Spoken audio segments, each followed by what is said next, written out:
Okay, we're going to talk about custody part 2, which is how a court determines between all of the parties that are seeking custody or all of the potential people to have custody who should receive custody. And I'm using that term really broadly because we are talking about both legal and physical, and we're talking about shared and partial and full. And we're going to talk about how the court determines who has custody when. All right. The other thing that I want to point out is that many people think the term visitation has negative connotations because we think about visitation in terms of prison. So many states have gone to the phrase parenting time. If you see visitation or parenting time, they mean the same thing. It means non-overnight time with a child. Okay.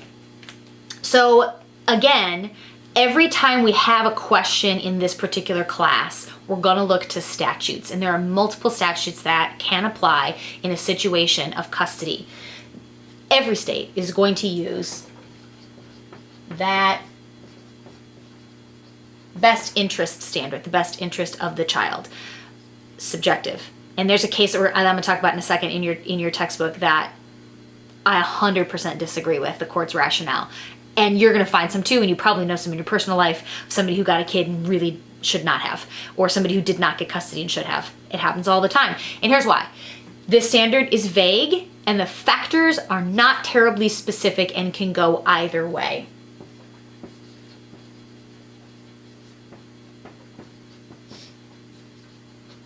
Number one, what do the parents want? Certainly you know what they're asking for. Sometimes they're just asking for something a little bit different from each other, and then it's not that huge of a deal, but the court takes the parents' wishes into consideration. But if both want full custody and the other person have visitation, they both can't win, right?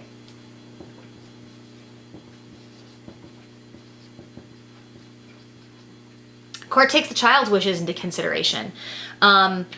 This has a limitation on it. Now, many states put an age requirement on it. Children have to be 6 or 7 or older in order to weigh in. And the court, sometimes kids don't want what's best for them. So a parent's wishes and a child's wishes may not be in the best interest of a child. This we see all the time in juvenile law when I have a guardian ad litem who is appointed to a juvenile case, and I have a juvenile attorney. They perform 2 very different functions for a juvenile criminal defendant. The juvenile attorney does what the child wants. The guardian ad litem does what's in the child's best interest, and I have seen those conflict. They conflict. If a child has 2 parents, one of whom is strict and one of whom is lenient, and let's say the child is 14, and at mom's house, child gets to do literally whatever child wants because mom works long hours and the child is running to the wolves. I want to live with mom because I have consequences at dad's house. Okay, we're going to take that into consideration, but many courts would be like, it's not going to amount to much because of that rationale. Some courts will just check it off as a factor. This is what the child wants. But many times we will determine, so let's say the child's wishes are mom because of what I just stated. The court can weight that factor accordingly, and the court's going to weight very little of that factor because of the reason why the 14-year-old wants to be with mom. So we've got parents' wishes, child's wishes.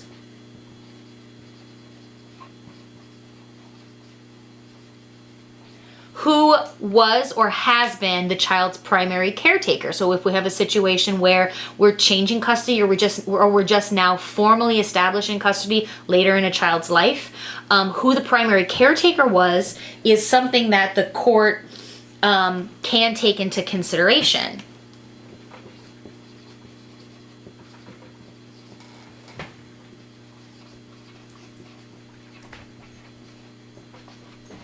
Familial relationships. Here's where we get into parental alienation and some bad stuff that happens. So let's say that there's a relationship where when child is with mom allows child to see all of their extended family, grandparents, aunts, uncles. When they're with dad doesn't like that side of the family and refuses to let them see any of their extended family. The court can weigh that. The court can, so if we've got that going on, or if we've got parental alienation where we've got mom or dad trying to destroy relationships with other parts of the family by the things they say to the child, that can enter into a custody determination as well. So we're talking about how each parent fosters or does not foster relationships with close and extended families. If a child has a really strong bond with a sibling or a step sibling or a half sibling that lives with one parent, and the court wants to preserve that relationship, that may work in that parent's favor. If, however, there's a bad relationship, let's say we've got an older sibling who has severe mental health problems and ends up acting out on the child, that can work against that parent in terms of custody of the other child.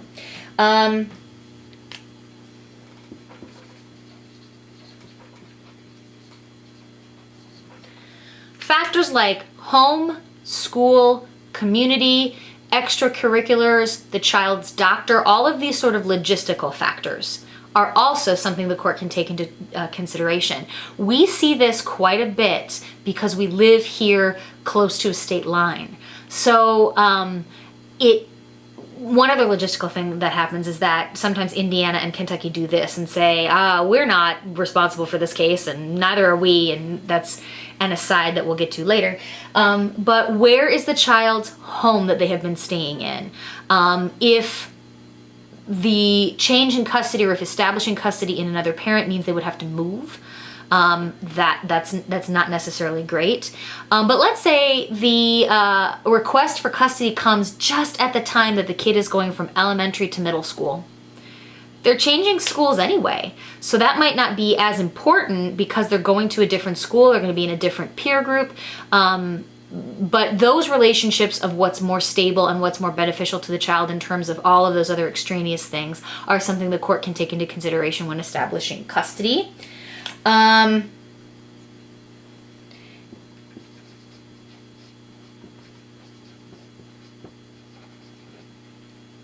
Motivation.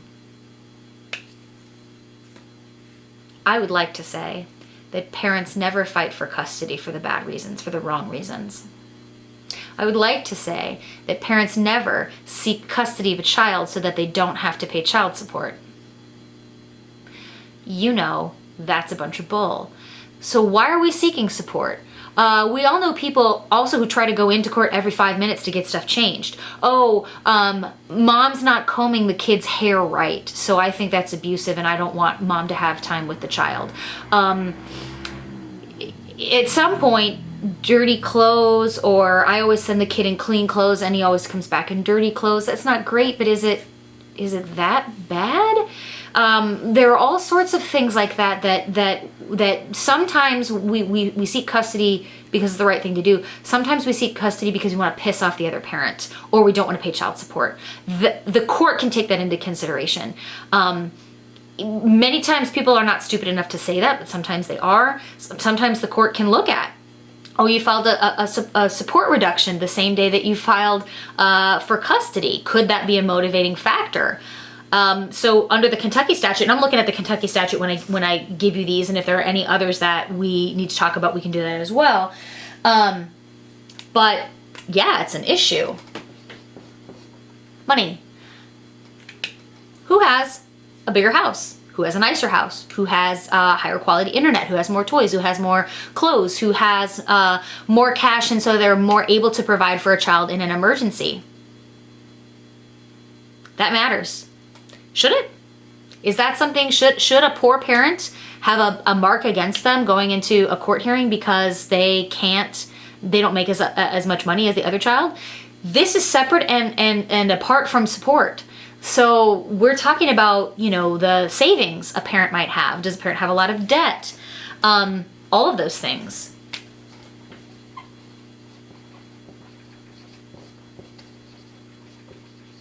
The physical and mental health of the parent, and whether or not they can foster physical and mental health in a child. So let's say we have a parent who contributes to poor mental health on behalf of a child. That's against them. Let's say we have a sick parent. That's a factor that works against a sick parent because a sick parent is less likely to be able to care for their child appropriately. This is really sad that poor and sick parents are down a rung when we come to the statutory factors. And it's what we're discussing in our discussion this week. But they are absolutely factors that the court takes into consideration.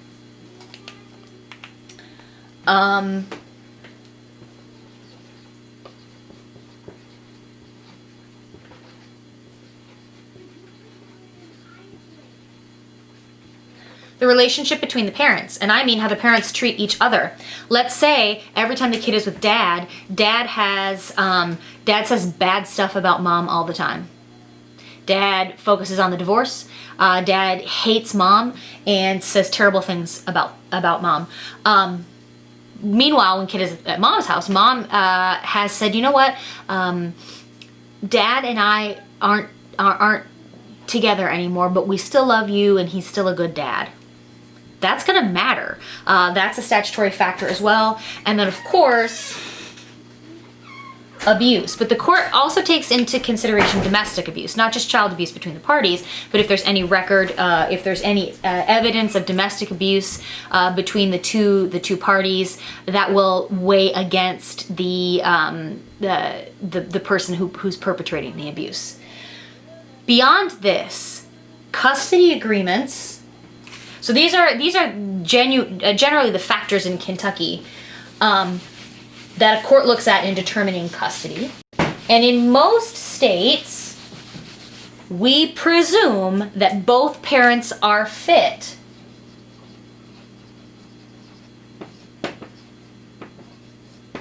And we presume joint custody. And for the most part, we presume something approximating 50-50. There is a pretty new movement against 50-50 custody because there's some psychological evidence that children do not do well when they go back and forth and back and forth and back and forth between homes. There are some unique arrangements these I haven't seen required by a court, but I have seen parents agree that the parents move houses and the children do not. And that seems to me to be a great and healthy way to do split custody where the children don't have that, where am I sleeping tonight? I'm going to get to... and this is from communications I've had with family lawyers that say split custody, while it's a presumption, can be detrimental because a child gets to dad's house on a Tuesday, realizes they left their school project that's due Wednesday at mom's house that they completed over the weekend. And logistically, it can be difficult. But the presumption is for joint custody. And whether that's 2-3-2, 3-3-3-3, like the days alternating, whether it's mom has during the week, during the school year, dad has weekends during the school year, dad has full-time in the summer. So it's approximately 50-50 over the course of a year. That's possible as well. Who gets the child what day and how many days per week is going to depend. There's no factors for that, for like the logistics of who gets them what day. That's going to be determined by work schedules, school schedules, what's best for the child that way. There are some guidelines. For instance, Indiana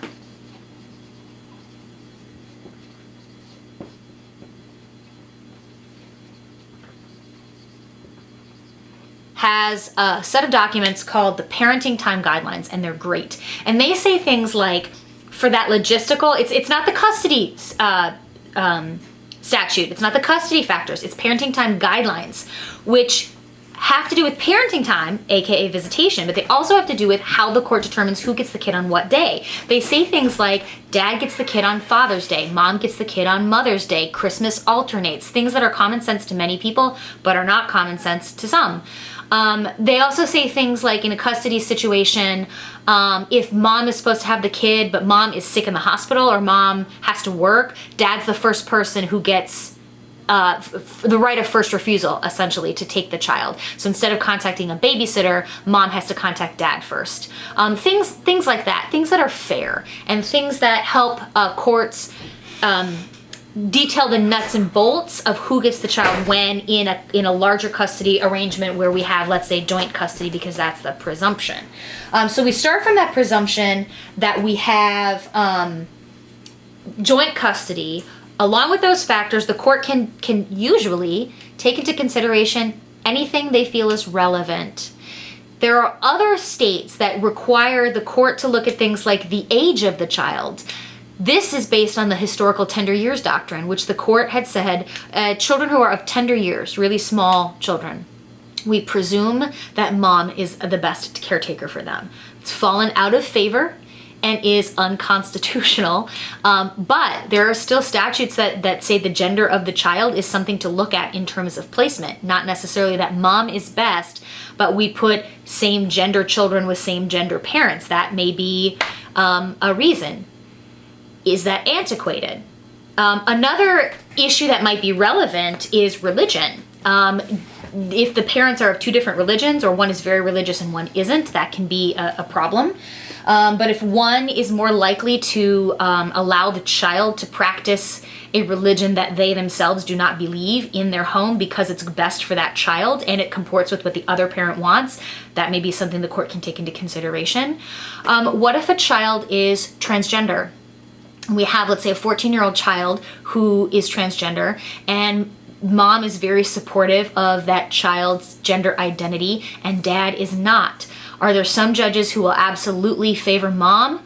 Yes. Are there some judges who will favor dad? Yes. And there's no, there may be some case law on it somewhere, but that would be, let's say, a relevant factor that a court can take into consideration. But there's very little, if any, statutory guidance on how that factor should be applied. So you're going to have courts that think, geez, mom is supportive of this kid. Great.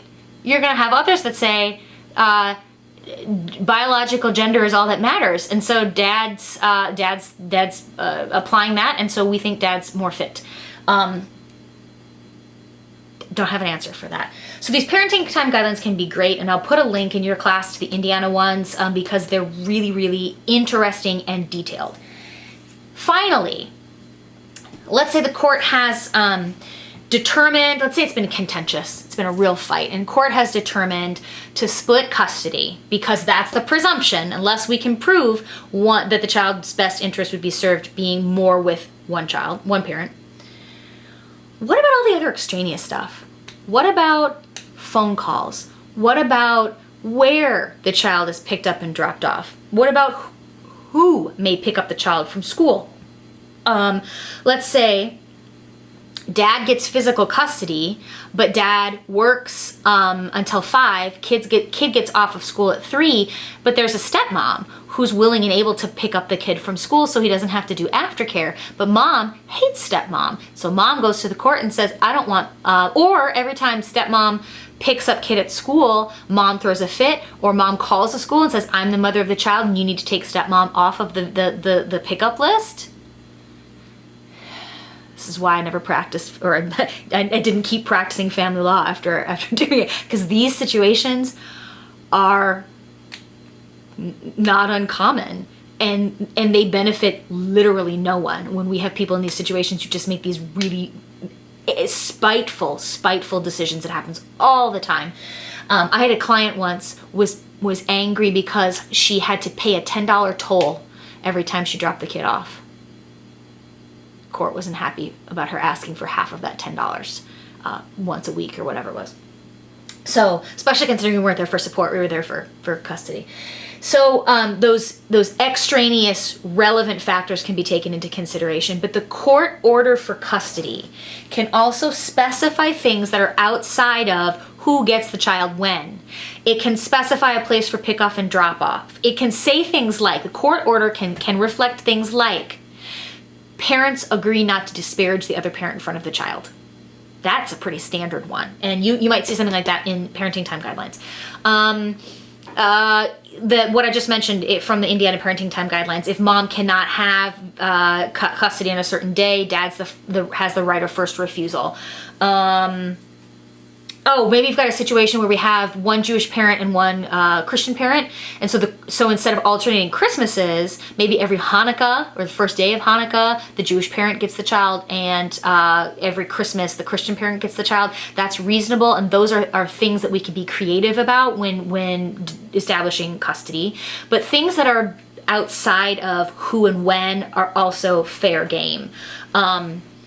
Let's say that child let's take the transgender issue. We have a joint custody situation where dad's not on board. A court can enforce certain treatment of the child relative to their transition or lack thereof, by dad's.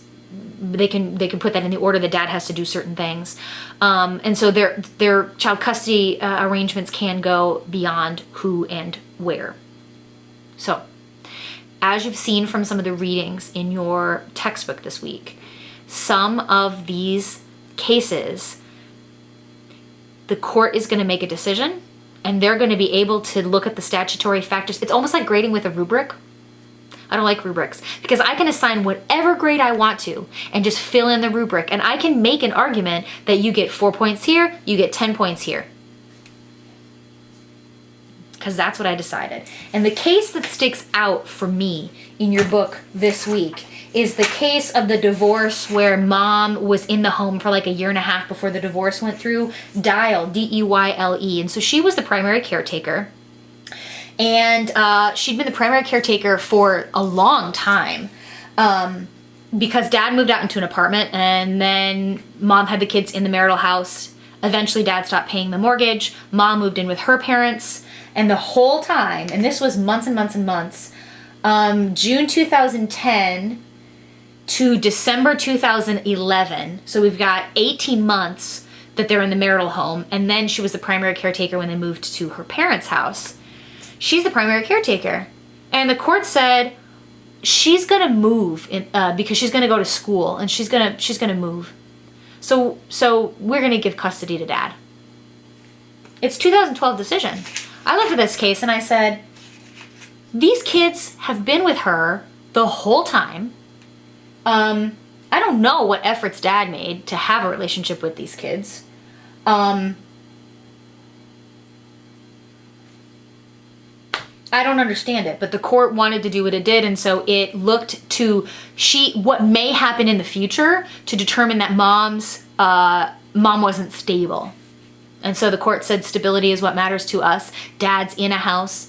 He's going to stay there. So we're going to award primary custody to the father and give visitation to the mother, who'd been the primary caretaker for years. And we all have stories like that. Okay, so that gives a rundown of the statutory factors, what a court looks at to determine custody. This is to set custody. There are some things we need to talk about in terms of changing custody, but that's in the next section. And I'll see you there.